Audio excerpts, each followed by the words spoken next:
नेमकी काय आहे आणि तुमचा काय आक्षेप आहे या विरोधात तुम्ही काही कायदेशीर कारवाई करणार? नारायण पूजेची जी ऑडिओ क्लिप व्हायरल झालेली आहे ती ऑडिओ क्लिप ही एकदम सत्य आहे. त्याला आमचे कार्यकर्ते अजय म्हस्के यांनी फोन केला होता.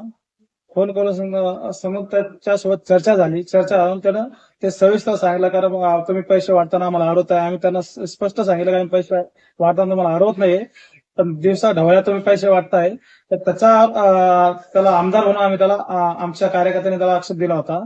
पण त्याने स्पष्ट त्या भूमिकेत सांगितलं की मी आता 5-6 पोलिसांनी बोलवतो, पीआय बोलवतो, पोलिसांसोबत येऊन पैसे वाटतो, अशी त्याने स्पष्ट भूमिका त्यांनी त्या ठिकाणी सांगितली होती.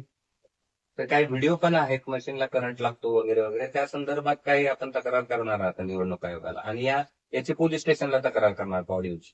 हो, असे व्हिडिओ अनेक पैसे वाटताना त्याचा नारायण कुचेचा भाऊ देवदास कुचे याचा एक व्हिडिओ पैसे वाटताना आहे. कमळाला मतदान करा म्हणून 2,500 ते 3,000 रुपये मतदान परत ते देतो येतो तिथं. त्याच्यानंतर दुसरा एक व्हिडिओ आहे. त्याची बहीण स्वतःची उमेदवार आहे. ती त्या ठिकाणी प्रचार करत असताना ते ईव्हीएमचे मशीन, ते डेमो मशीन घेऊन फिरत होते आणि त्याच्यात लोकांना दाखवत होते की बाबा तुम्ही कमळालाच मतदान करा, दुसरं बटन दाबलं तर करंट लागल, असे स्पष्ट ते सांगत होते. त्याचे व्हिडिओ आमच्याकडे आहेत.